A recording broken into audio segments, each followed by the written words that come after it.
JDB college के प्राणी शास्त्र ई व्याख्यान श्रृंखला में आप सभी का स्वागत है।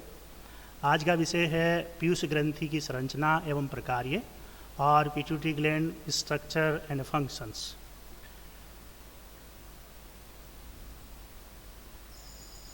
आज के हमारे इस टॉपिक के लर्निंग ऑब्जेक्टिव्स कुछ इस प्रकार से होंगे, अर्थात हम क्या क्या सीखने वाले हैं। सबसे पहले हम देखेंगे पिट्यूटरी का अर्थ या मीनिंग, उसके बाद आकारिकी या मॉर्फोलॉजी, देन संरचना या एनाटॉमी, देन हार्मोन्स व कार्य, hormones and functions, and last इस पर आधारित एक फीडबैक क्विज जिसमें कुछ क्वेश्चंस दिए गए हैं और आपको वीडियो के आधार पर उनका आंसर देना है। तो चलिए शुरू करते हैं कि सबसे पहले हम पिट्यूटरी से क्या समझते हैं या पिट्यूटरी से हमारा क्या अर्थ है। तो इनफैक्ट पिट्यूटरी वर्ड है वो लैटिन वर्ड पिट्यूटेरियस से लिया गया है, जिसका इंग्लिश वर्जन होता है सिक्रेटिंग फ्लेम या कफ जैसा श्राव। अर्थात ये ग्रंथि कफ जैसे श्राव की वजह से पिट्यूटरी कहलाती है। इसे अन्य नाम जो है वो हाइपोफाइशियल ग्लैंड, जो इसमें ब्रेन के नीचे पोजीशन इसकी जो होती है उसके आधार पे दिया गया है, या हिंदी में हम इसे पीयूषिका या पीयूष ग्रंथि भी कहते हैं। और इसकी जो है वो दो टैग लाइन है, the orchestra of all glands और दूसरी द मास्टर ग्लैंड।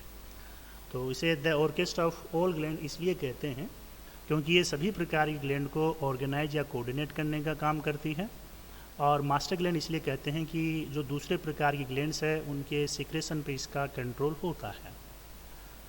अध्ययन की अगर हम बात करते हैं तो सबसे पहले जोसेफ ल्यूटोड 1742 ने पिट्यूटरी पर पिट्यूटरी पोर्टल ब्लड सिस्टम, या जिसे हम आज हाइपोथैलेमो हाइपोफाइशियल एक्सिस या सिस्टम कहते हैं, उसके रूप में अध्ययन किया था। फिर हम इसकी आकारिकी की बात करते हैं। पिट्यूटरी ग्लैंड जो है वो हमारे हेड पार्ट में जो स्फिनोइड अस्थि होती है उसका जो सेला टर्सिका है, सेला टर्सिका एक डिप्रेशन होता है, गर्त होता है जो टर्की सीड से आया है, वहाँ ये ग्लैंड स्थित होती है और एक छोटे कीपाकार वंत या इनफंडिबुलर स्टोक के द्वारा हाइपोथैलेमस से जुड़ी रहती है। ये ग्लैंड जो रेट के थैली है या जिसको हम रेट के पाउच भी कहते हैं, उसकी एक ओवर ग्रोथ होती है जो एम्ब्रियोनिक डेवलपमेंट के दौरान बनती है। आकार में ये बहुत छोटी होती है। इसका जो व्यास है वो 1.25 सेंटीमीटर और लाल धूसर रंग की होती है, और इसका जो वज़न है वो 0.5 ग्राम होता है। मॉर्फोलॉजिकली देखा जाए तो ये दो असमान अनइक्वल लोब के अंदर डिवाइड होती है। पहली जो पाली है इसकी वो इसके अंदर कहलाती है अग्रपाली, या इसको हम एंटीरियर लोब भी कहते हैं, या टेक्निकली हम इसको एडिनोहाइपोफाइसिस भी कहते हैं।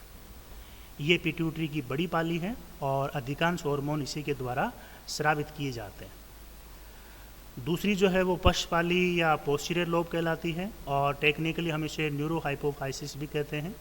ये आकार में छोटी होती है और दो हार्मोन्स का सिक्रेशन करती है जो आगे हम देखेंगे। इसमें ये पिट्यूटरी ग्लैंड का एक डायग्रामेटिक प्रकार का प्रेजेंटेशन है, जिसमें आप देख रहे हैं कि ये जो ऊपर वाला पार्ट है ऑप्टिक काइज़मर हाइपोथैलेमस, ये तो ब्रेन का पार्ट है, और ये जो दो लोब आपको दिखाई दे रही हैं ये पिट्यूटरी की लोब है। तो ये जो बड़ी वाली है जो फास्ट गहरे कलर की दिखाई दे रही है वो तो एंटीरियर लोब कहलाती है या एडिनोहाइपोफाइसिस कहलाती है, और ये जो पीछे वाली है ये पोस्टीरियर लोब या न्यूरोहाइपोफाइसिस कहलाती है।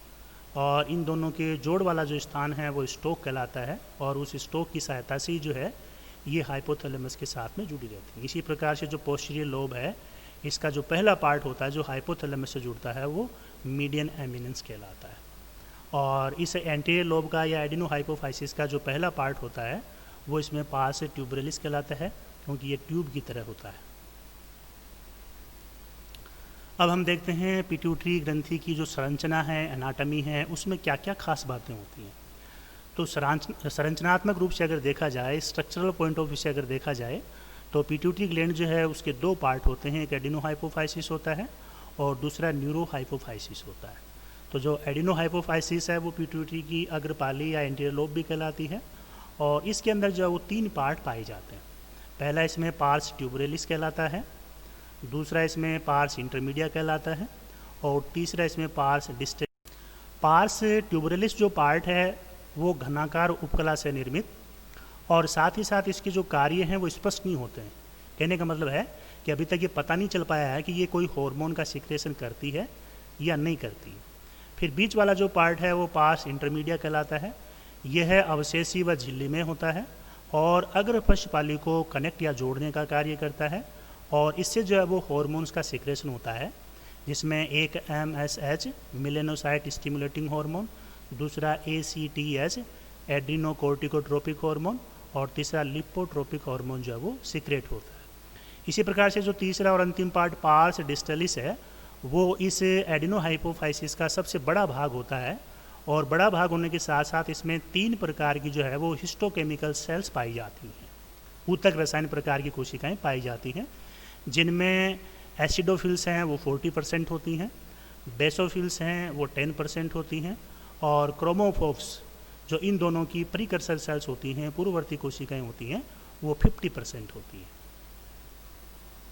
तो देखते हैं हम तीनों प्रकार की जो सेल्स हैं उनमें क्या क्या विशेषताएं पाई जाती हैं। सबसे पहले है एसिडोफिल्स, या जिन्हें हम अम्लरंजी कहते हैं। एसिडिक प्रकार का जो स्टेनिंग मीडियम है उससे ये स्टेन लेती हैं, इसलिए अम्लरंजी कहलाती हैं या एसिडोफिल्स कहलाती हैं।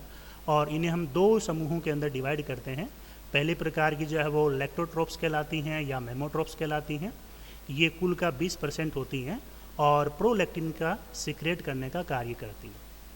दूसरे प्रकार की जो सेल्स हैं वो सोमेटोट्रोप्स कहलाती हैं। ये कुल का जो है वो 50% होती हैं, और इससे निकलने वाला जो हार्मोन है वो वृद्धि हार्मोन या GH हार्मोन कहलाता है। दूसरे प्रकार की बेसोफिल्स हैं या क्षाररंजी हैं, जो बेसिक प्रकार के स्टेनिंग मीडियम है उनसे हम इनको स्टेन कर सकते हैं, इसलिए क्या कहलाती हैं, बेसोफिल्स कहलाती हैं।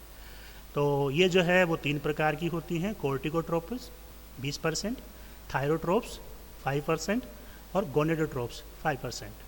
तो यहाँ जो कोर्टिकोट्रोप्स हैं वो ACTH एड्रीनोकोर्टिकोट्रोपिक हार्मोन और LPH लिपोट्रोपिक प्रकार का हार्मोन है उसका सिक्रेशन करती हैं। थायरोट्रोप्स जो हैं वो थायराइड स्टिमुलेटिंग हार्मोन है उसका सिक्रेशन करती हैं, अर्थात TSH का सिक्रेशन करती हैं। और गोनेडोट्रोपिन्स हैं वो 3 प्रकार के जो है वो हार्मोन निकालती हैं, FSH follicle stimulating hormone, LH luteinizing hormone, और तीसरा ICSH interstitial cell stimulating hormone. तो यहाँ जो FSH और जो LH है ये बेसिकली मेल और फीमेल दोनों के अंदर होते हैं, और ICSH है वो केवल मेल के अंदर होता है। तीसरे प्रकार की जो सेल्स हैं वो क्रोमोफोब्स कहलाती हैं या वर्ण विरागी कहलाती हैं। वर्ण का मतलब रंजक से है, और विरागी का मतलब जो है वो जिसमें अभिरंजन लेने की क्षमता नहीं रहती है। तो क्रोमोफोब्स जो है वो इस प्रकार की जो सेल्स हैं वो हैं कि ये अवशेषी और नॉन ग्लैंडुलर फॉर्म के अंदर जो है वो पिट्यूटरी ग्लैंड के अंदर पाई जाती हैं। या हम ये भी कह सकते हैं कि जो क्रोमोफोब्स प्रकार की जो सेल्स हैं वही आगे चलकर एसिडोफिल्स और बेसोफिल्स प्रकार की सेल्स बनाने का कार्य करती हैं। दूसरा जो पार्ट है वो इसका न्यूरोहाइपोफाइसिस कहलाता है। ये पिट्यूटरी की पश्चपाली है उससे निर्मित होता है, और इसमें भी जो है वो 3 पार्ट होते हैं। पहला पार्ट कहलाता है मीडियन एमिनेंस, दूसरा कहलाता है इनफंडिबुलर स्टेम, और तीसरा कहलाता है पार्स नर्वोसा। तो यहाँ जो मीडियन एमिनेंस पार्ट है वो पिट्यूटरी जो स्टेम है उसके नज़दीक का भाग होता है, और साथ ही साथ जो है वो ये किसी प्रकार के हार्मोन का सिक्रेशन नहीं करता है। इसी प्रकार से जो इनफंडिबुलर स्टेम है ये मीडियन एमिनेंस के नीचे पाए जाने वाला भाग है, और ये भी किसी प्रकार का हार्मोन सिक्रेट नहीं करता है। और तीसरा और अंतिम जो भाग है जिसे हम पार्स नर्वोसा कहते हैं, ये सबसे बड़ा भी होता है, और बड़ा होने के साथ साथ प्राथमिकता है संग्रहणकारी रचना, यानी कहने का मतलब है किसी प्रकार के हार्मोन को और सिंथेसाइज नहीं करता है। जो हार्मोन इसमें आते हैं हाइपोथैलेमिक प्रकार के न्यूरॉन के द्वारा उनको संग्रह या उनको स्टोर करने का कार्य करता है। बेसिकली ये नर्वस टिश्यू और जो पिट्यूटरी साइट्स प्रकार की सेल्स होती हैं उनसे मिलकर बनता है, और 2 प्रकार के न्यूरो हार्मोन्स का ये सिक्रेशन या स्राव करता है, सिंथेसाइज नहीं करता है। एक ADH एंटी डाययूरेटिक हार्मोन और दूसरा ऑक्सीटोसिन।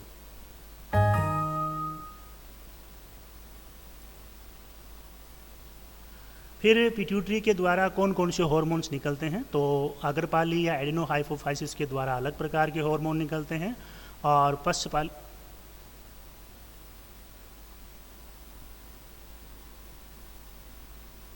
पिट्यूटरी की अग्रपाली या एडिनोहाइपोफाइसिस और पश्चपाली या न्यूरोहाइपोफाइसिस से निकलने वाले हार्मोन हैं, उनकी लिस्टिंग इस प्रकार से है कि यहाँ अग्रपाली से वृद्धि हार्मोन जीएच या सोमेटोट्रोफिक हार्मोन, थायराइड प्रेरक हार्मोन या टीएसएच, एडिनोकोर्टिकोट्रोफिक हार्मोन या एसीटीएच और जनद प्रेरक हार्मोन्स या जीटीएच। और इसकी जो है वो 3 कैटेगरीज, 3 श्रेणियाँ पाई जाती हैं। पहला है पूटक प्रेरक हार्मोन या FSH, follicle stimulating hormone, luteinizing hormone या एलएच, और तीसरा अंतराली कोशिका प्रेरक हार्मोन या आईसीएसएच, इंटरस्टिशियल सेल स्टिमुलेटिंग हार्मोन। और अगले प्रकार का जो हार्मोन है वो मेलेनोसाइट प्रेरक हार्मोन या एमएसएच कहलाता है। इसी प्रकार से जो है वो पश्चपाली या पोस्टीरियर लोब या न्यूरोहाइपोफाइसिस से 2 प्रकार के हार्मोन निकलते हैं, एडीएच एंटी डायूरेटिक हार्मोन, या इनके जो अल्टरनेटिव नेम है वेसोप्रेसिन और पिट्रेसिन भी हैं, और दूसरा ऑक्सीटोसिन या जिसे हम पिटोसिन भी कहते हैं। ये अग्रपाली या एडिनोहाइपोफाइसिस से निकलने वाले जो हार्मोन्स हैं वो शरीर पर काम किस प्रकार से करते हैं, उनके अल्प श्रावण से और अधिश्रावण से कौन कौन सी डिजीजेज होती हैं, तो ये हम इसमें देखेंगे। पहला हार्मोन है वृद्धि हार्मोन या जीएच या एसटीएच। ये बेसिकली जो है वो हमारी बॉडी में पाए जाने वाले जो एडिपोज टिश्यू है उस पर काम करता है और साथ ही साथ जो है वो लीवर पे काम करता है। फिर ये दोनों मिलकर जो है वो ओवरऑल सभी प्रकार के ऊतकों को ग्रोथ के लिए प्रेरित करते हैं। तो इनका जो है वो कार्य क्या है, ये जो है वो कठोर व मुलायम प्रकार के ऊतकों की वृद्धि के लिए उत्तरदायी होता है। तो यहाँ जो वृद्धि हार्मोन है उस वृद्धि हार्मोन के बाल्यावस्था में कमी की वजह से बोनापन या डोरफिज, और अगर उसकी अधिकता हो जाए तो विशाल कायता या जाइगेंटिज्म रोग हो जाता है, अर्थात इसके अंदर व्यक्ति बहुत बोना रह जाता है और इसके अंदर उसकी लंबाई जो है वो 7 से 9 फीट तक चली जाती है। इसी प्रकार से एक इसमें अल्प श्रावण से जो है वो सीमंड का रोग या सिमन्स डिजीज़ भी होती है, और अधिश्रावण या हाइपर सिक्रेशन से जो है वो अतिकायता या एक्रोमेगली रोग भी पाया जाता है। तो इन दोनों प्रकार के रोग में फ़र्क ये है कि बोनापन जो है वो तो बाल्यावस्था में अगर कमी है तब होता है, और सीमंड का रोग जो है वो युवावस्था में अगर ग्रोथ हार्मोन की कमी हो जाए तब होता है। इसी प्रकार से जो विशाल कायता है वो तो बाल्यावस्था के अंदर अगर हार्मोन की अधिकता हो जाए तो होता है, और अगर अडल्ट स्टेज के अंदर ये हार्मोन जो है वो और सीक्रेट हो जाए तो अतिकायता या एक्रोमेगली हो जाता है। फिर अगला हार्मोन है थायराइड प्रेरक हार्मोन या टीएसएच। ये जो है वो थायराइड ग्लैंड है उस पर काम करते हैं, और क्या काम करते हैं, उसकी जो संरचना और कार्य है उसका नियमन करते हैं। अल्प श्रावण से या अधिश्रावण से अभी तक कोई इस प्रकार की एबनॉर्मलिटी नहीं देखी गई है। तीसरा है एसीटीएच या एडिनोकोर्टिकोट्रोफिक हार्मोन। एडिनल कोर्टेक्स जो है वो इसका टारगेट ऑर्गन है, और जो कोर्टिकल प्रकार के हार्मोन हैं उनके प्रोडक्शन और उनके सिक्रेशन के लिए जो है वो रिस्पॉन्सिबल होता है। तो इसकी भी कमी या अधिकता से कोई विशेष प्रकार की जो है वो असामान्यता नहीं देखी गई है। ये रॉबर्ट वार्डलो हैं जो अभी तक दुनिया में सबसे लंबे व्यक्ति रहे हैं, अभी दुनिया में नहीं है। इनकी लंबाई जो है वो 8 फीट 11 इंच थी। फ़ोटो का जो सोर्स है वो गूगल से लिया गया है, अमेरिकन थे। और ये जो आपको इनकी लंबाई दिखाई दे रही है वो लंबाई जो ग्रोथ हार्मोन है उस ग्रोथ हार्मोन के हाइपर सिक्रेशन से हुई।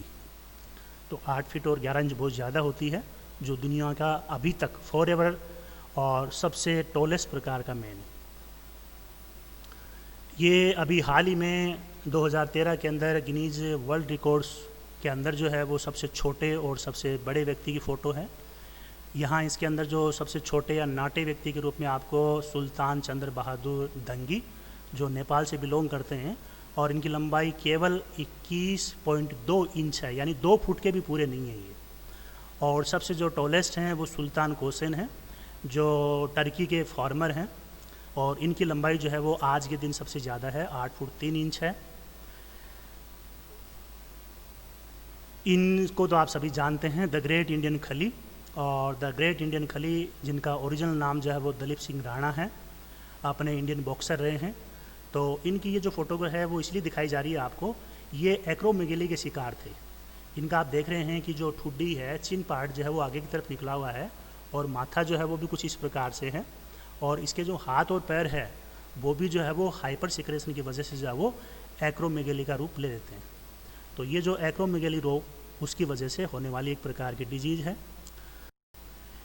ये व्यक्ति हैं वो सीमेंट डिजीज़ से पीड़ित हैं, और इसके अंदर आप देख रहे हैं कि सीमेंट डिजीज़ में क्या होता है कि जितने प्रकार के विसरल ऑर्गन्स होते हैं वो बहुत ही दुर्बल और बहुत ही कमज़ोर हो जाते हैं, और अगर समय पे इलाज नहीं किया जाता है तो मृत्यु जो है वो हो जाती है। तो ये एक युवावस्था के अंदर होने वाला रोग है।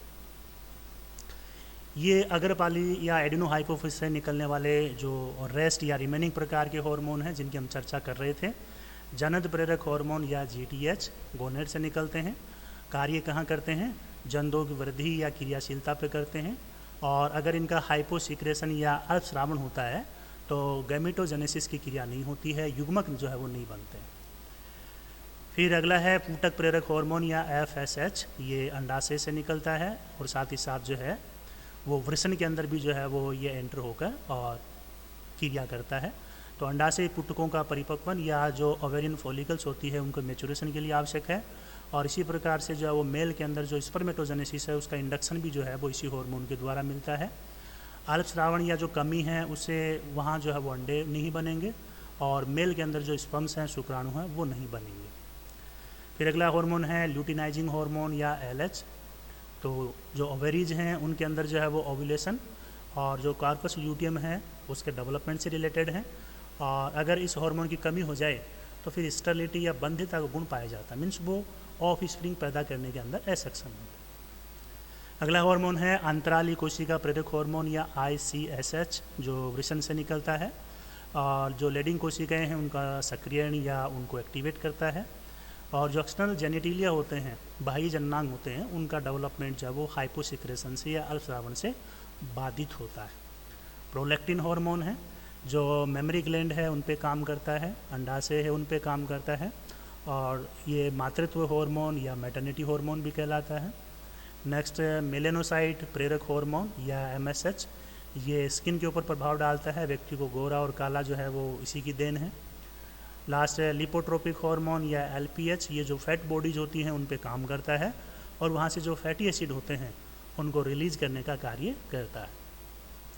ये पक्षपाली या न्यूरोहाइपोफाइसिस से सीक्रेट होने वाले कुछ हार्मोन्स हैं। इसमें पहला हार्मोन है वो है एंटीडायूरेटिक हार्मोन, जो किडनी है, वृक्क है, उनको अपना लक्ष्य बनाता है, और यूरिन फॉर्मेशन से संबंधित जो है इनके कार्य होते हैं। इसके अल्पस्रावन या हाइपोसिक्रेशन से एक डिजीज़ होती है जिसको कहते हैं डायबिटीज़ इंसिपिडस, और इसके अंदर क्या है कि हमें जो है वो बार बार प्यास लगती है, और प्यास लगने के साथ साथ जो है वो यूरिन की फ्रिक्वेंसी है वो भी बढ़ जाती है। ये क्या कहलाता है? डायबिटीज़ इंसिपिडस कहलाता है। और दूसरा हार्मोन जो है वो ऑक्सीटोसिन, ये गर्भाशय और स्तन ग्रंथियों, यूटेराइन और मेमोरी ग्लैंड पे इफेक्ट डालता है। इसे हम जो है वो बर्थ हार्मोन भी कहते हैं, और मिल्क इजेक्टिंग या दुग्ध निष्कासन हार्मोन भी कहते हैं। और लास्ट जो है वो एक फीडबैक क्विज, तो देखते हैं आपने वीडियो कितने ध्यान से देखा है। पहला क्वेश्चन है, पिट्यूटरी ग्रंथि को मास्टर ग्रंथि क्यों कहा गया है? Why pituitary gland is called as master gland? तो क्यों कहते हैं, शुरू में आपको बताया है, वो इसलिए कहते हैं क्योंकि ये अन्य अंतःस्रावी ग्रंथियों के श्रावण पर नियंत्रण करती है, इसलिए क्या कहते हैं? मास्टर ग्लैंड कहते हैं। देन सेकेंड, पिट्यूटरी ग्रंथि का वैकल्पिक नाम क्या है? What is the alternative name of pituitary gland? तो इसका जो है वो दूसरा नाम क्या है? हाइपोफाइसियल। तीसरा क्वेश्चन है, पिट्यूटरी का कौन सा भाग न्यूरोतंत्रिकी हार्मोन स्रावित करता है?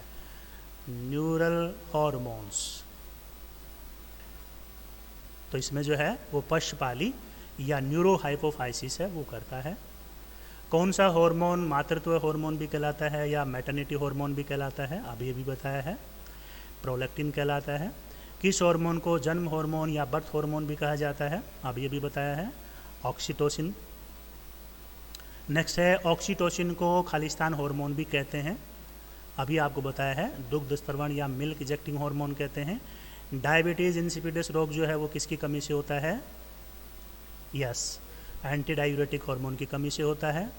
ICSH का पूरा नाम interstitial cell stimulating hormone, ACTH का पूरा नाम एडिनोकोर्टिकोट्रोपिक हार्मोन। और लास्ट, युवावस्था में खालिस्तान हार्मोन की अधिकता से चेहरा गोरिल्ला जैसा हो सकता है। यानी कौन सा हार्मोन है जिसके हाइपर सिक्रेशन से हमारा चेहरा गोरिल्ला जैसा हो जाता है? And that is growth hormone और वृद्धि hormone. So thanks all of you. College के